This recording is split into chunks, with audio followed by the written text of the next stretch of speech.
and you thought it was your tooth. They thought it was your tooth, right?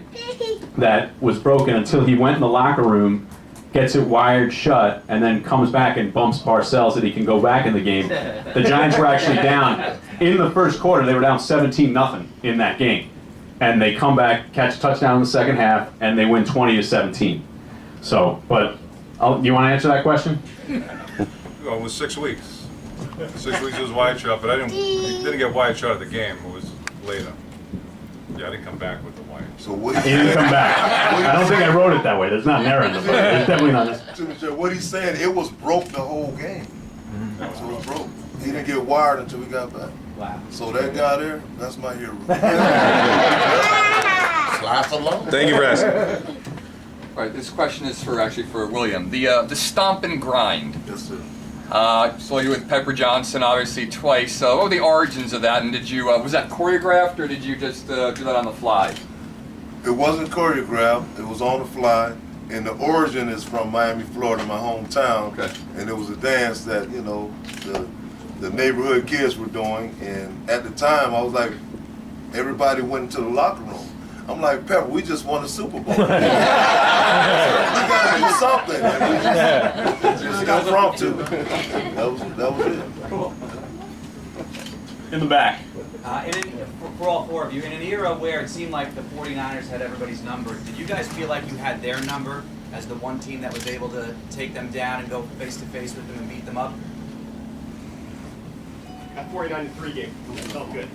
Go ahead, Ern. Yeah, I think at some point we felt that. I don't know that we were going into those games, feeling that confident. But it didn't take long in a couple of those games to really feel like Parcells' style and our style of offense and defense was very different at the time than their style. And we were pretty happy that ours was the more successful style for the era. But it takes a couple years of losing playoff games, getting close to the Super Bowl to make you hungrier. And finally you realize you want to win. You can't, one game in the playoffs and go home is not good enough. You all have a good relationship with Coach Parcells? Well, I see a lot of smiles. I'll start. As Parcells gets older, he's more humble. Back in the day, no. Not in training camp now. All of us can attest to that. We yelled at everybody. He loved us, but he got a hard way of showing it, Definitely. What did he say? He said, the way that you can lose all your games or get fired as a coach is to have a bunch of California guys on your team.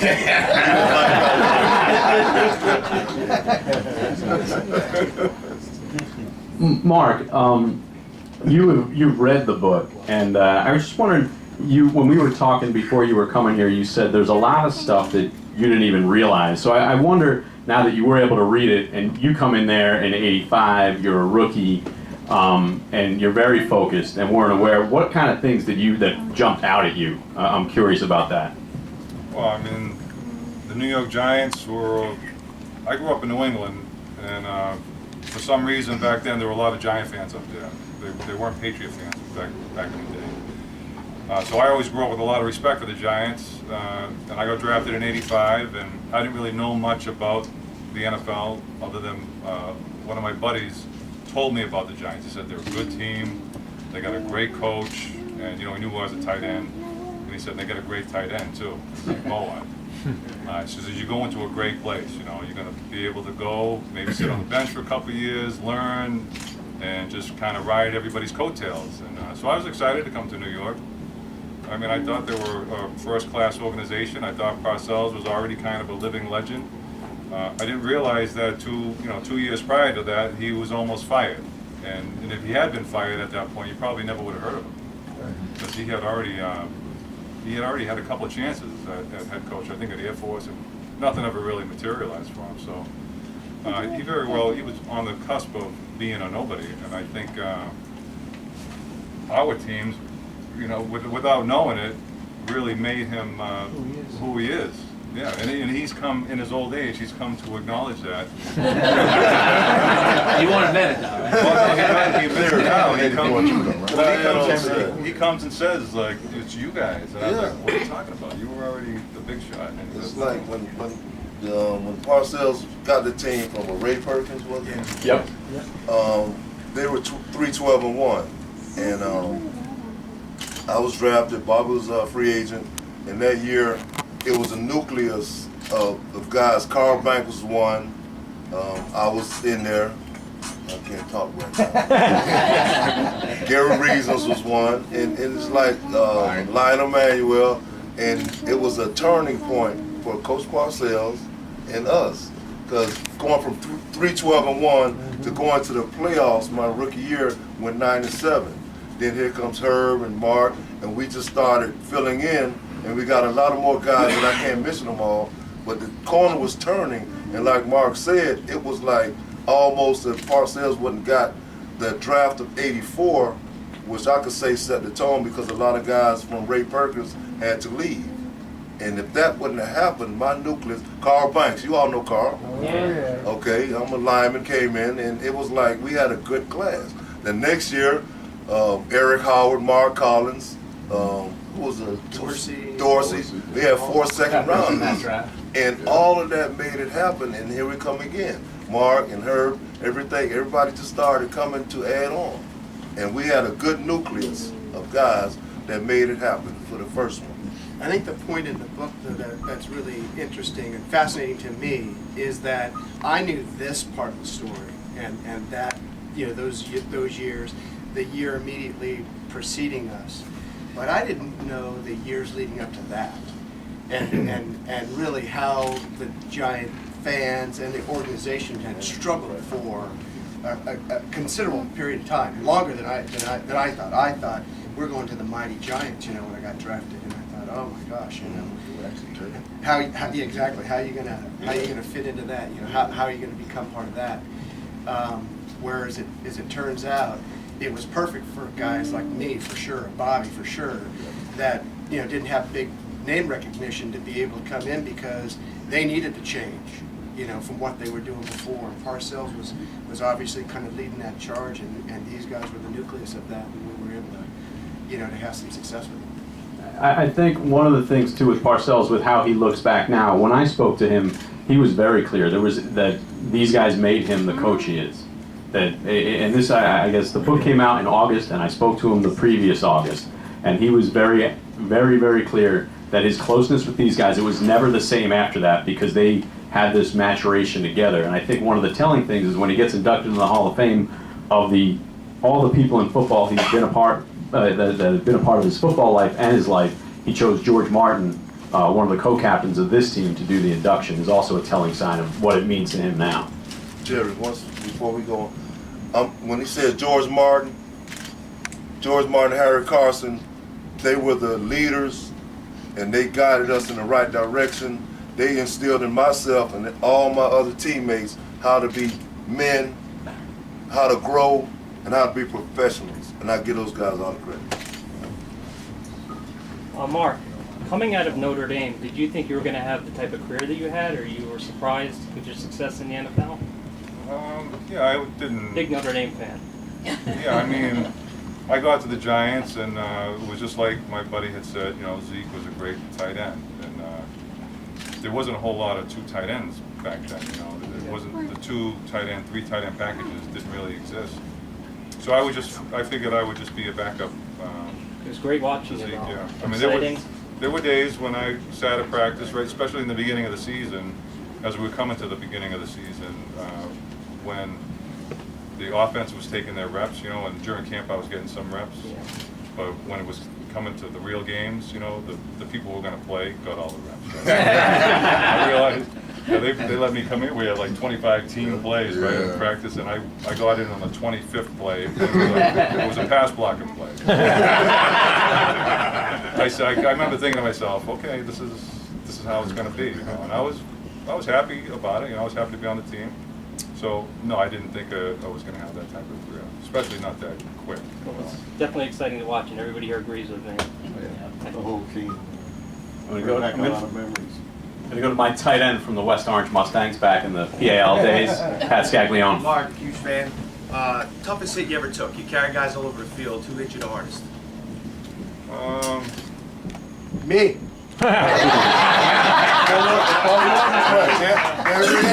We scrimmaged, so it probably was a practice. I got her maybe, might have been Wilbur Marshall hit me up under the chin once when I wasn't looking, and it wasn't really hard hit, but I couldn't feel my feet as I kept running, and I just felt these pads, hitting the turf, and I just remember praying to Phil Simms, don't throw me the ball, because I can't feel my extremities. But that was one of the oddest hits I had. Mike. So you lose to the Bears prior playoffs, and then you have high hopes for the season. Go Monday night against the Cowboys, you lose. Right? When did you guys realize, like, hey, we're starting to kick off some wins? We got something special here. We can win it all. Like, when did you guys say, no, this is a special year? Well, I'm sure everyone has their own moments, but for me, it was the 4th and 17 when Bobby made that catch. For me, it was San Francisco. You just knew. When that happened, you knew.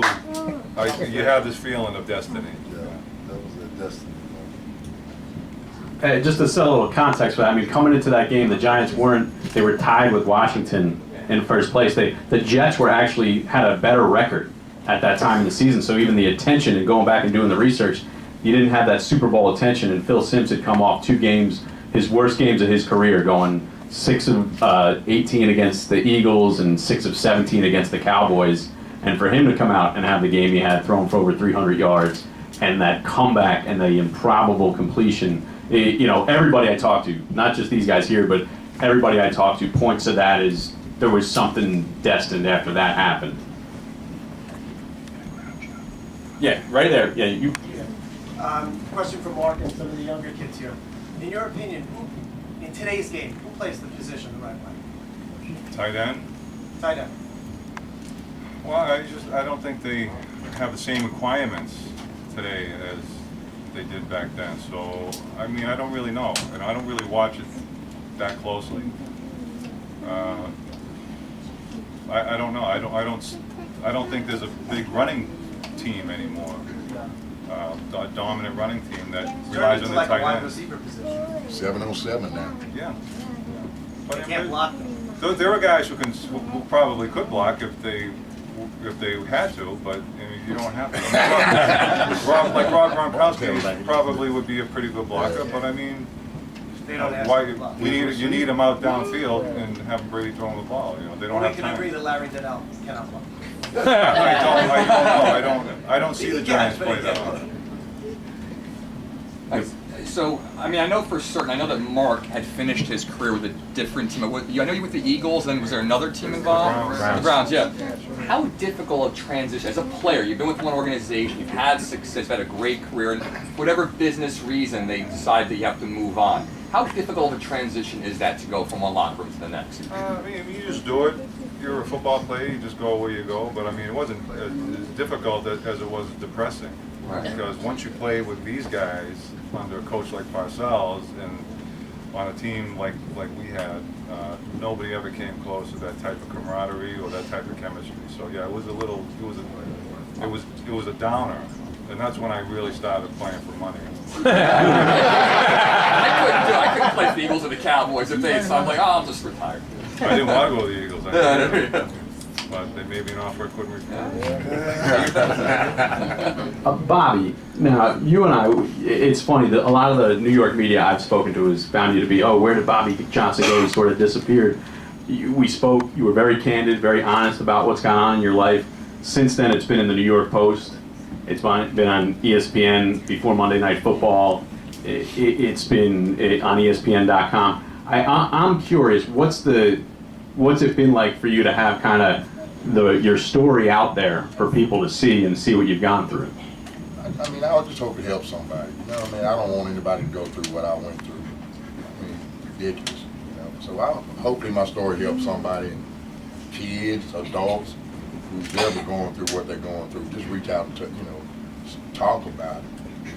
Help is out there, but if you hide from it, you won't get it. You know what I mean? Just reach out. More questions? Right. Willie mentioned about all the talent. I guess my question is, I know players, Parcells, but what about George Young? And did you guys have a relationship with him, or how was the relationship with Bill and George Young, and bringing in all the talent like you and others that came after you? Well, it's kind of ironic you mentioned George Young. I met George Young as a little skipper. I'm from Miami, Florida. And George Young was the, I would say, security of the Dolphins. And we used to ride our bikes and, like kids do, try to get autographs, and George Young would run us away. He was actually the player personnel guy. He handled all the contracts. He wasn't, that's funny. Speaks to his personality a little bit. So I was like, when I came of age and when George or Parcells drafted me, which I don't know who did, I asked both of them. They said, we collectively did it.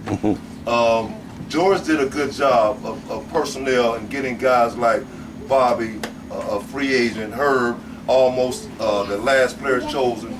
And prior to that, guys like Tuggle and, they built some blocks, and those blocks became a building. And with that building became championships. And George Young, God bless his soul, he did a good job. I don't know if he and Parcells were, bumping heads and what, but over who's gonna pick or what pick is who. So they did a good job of making sure the foundation, and then, they built from there. I'd say they didn't get along. I can say that. I mean, from the reporting I did, yeah, and everybody I talked to, and I went down to Baltimore and visited where George Young was from. He was one of the guys I got deep into his character. George Young did right the ship from the updates the Giants needed. Took them into, they were so far behind in scouting and their personnel department. He did modernize that, and the feud between the Maras, he was able to get in between that and put an end to it.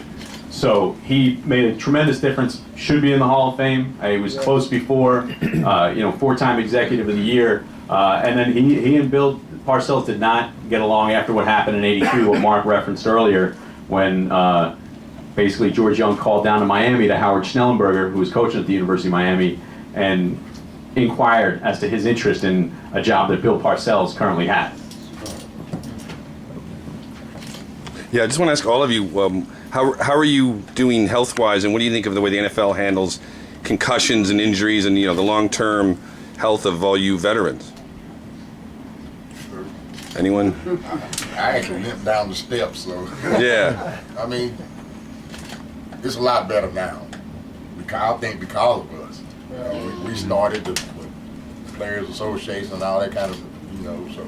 I mean, they take care of them now. We had concussions back then. We didn't know it. We probably knew it, but they didn't have a term for it, just like get your butt back out there. That's what Parcells would say. Just, shake it off and get back out there. But now they actually get to miss games, which they should do. I mean, we should have done it back then too, but yeah. I would say it's still a work in progress. Yeah. They haven't ironed out all the issues yet. Some guys are not doing well. Some guys are needing help, and they're trying to make an effort, and it's not all the way there. Some guys are passing away without getting needed help. So one day, hopefully, we're making ways for the younger guys, and the guys before us, they paved the way for us. So it's still a work in progress. It's a $1 billion industry, and for them not to just step up and help the guys that play the game, it's kind of sad, So hopefully it will get worked out, and we'll live to see something.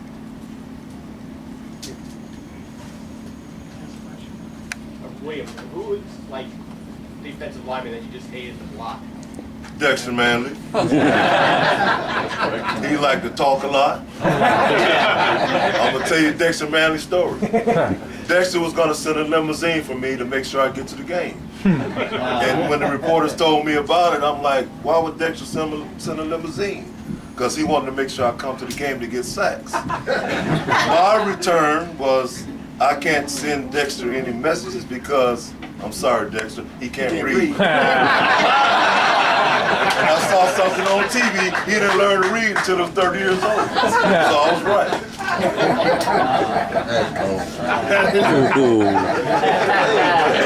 Hey, I'm stating the facts, man. It's just a fact. I heard we haven't heard about another guy who shows up in the book, and you have a great story about him. It's Bill Belichick and kind of your moment on the team there. If you remember that, I mean, there were 20 defensive backs at training camp, and he basically came out that first day and said, "Well, we're going to take 7 of you," something like that. And then you had your moment where you'd been playing special teams and almost scout team. Right. Yeah, it was funny. I was telling Mark about that the other day, yeah. So what happened? I was a 12th round draft pick. You know, they're not quite as loud as the other guys, I guess. I'm a 12th round draft pick, so I'm coming in thinking, not like Mark, that I'll have a chance to really make the team. I didn't think I had any chance of making the team, but I was happy to be here, and I was drafted, and there was a bunch of free agents that weren't, so I had something over those guys, and I think that helped me with the pressure. I don't think that I came into camp with as much pressure on me as I think a lot of people, because you didn't want to fail the people who had helped you to get to that point. The coaches at my high school, my parents, those kind of things. You don't want to fail those people. So I think a lot of guys come in with a lot of extra stuff on top of them, on top of the media and the New York media in particular, and so on. So yeah, he walks out.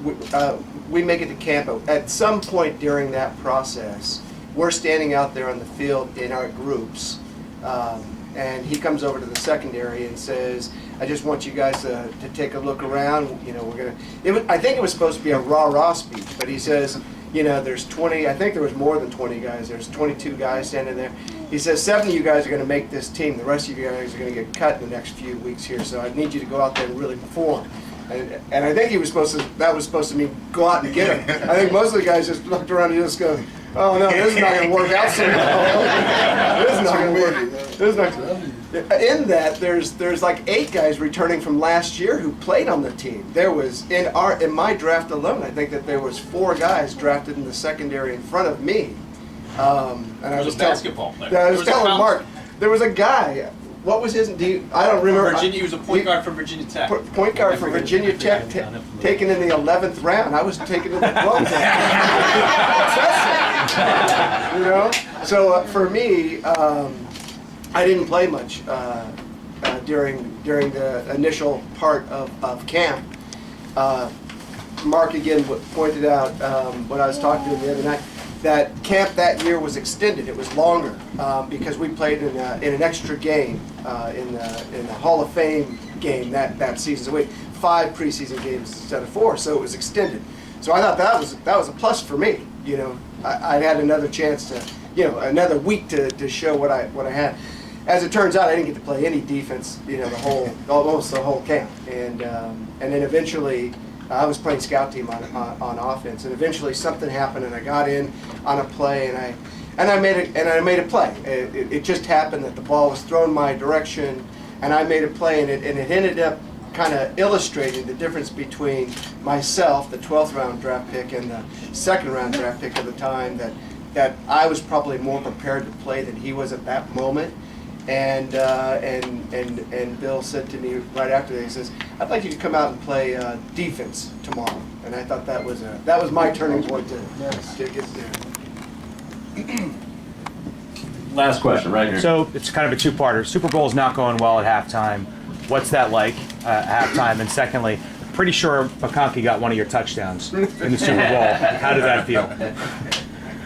I don't think any of us ever thought that we were losing at halftime. No. I never got that sense. No matter what the score said. Okay. And I was glad McConkey got it because I didn't want to go back to the sidelines and have to have Bill yell at me. Well, he was the happiest guy in the world, so it was awesome. So. Well, he wanted that touchdown so bad, he got it on the flea flicker. He was a yard short. Right, exactly. Yeah. Jerry. This young man had his hand up. Oh, right. Oh, sorry. Thanks. Knowing Belichick's current success, what was it like to have him as a coach back then? Yeah, that Question? was pretty special. You know, he's a funny guy, and a lot like for me, like Parcells is as he's aged for us, he's gotten much more mellow to us. He was very difficult to play for back then. He was very demanding, and he was very particular about the way we were going to do things.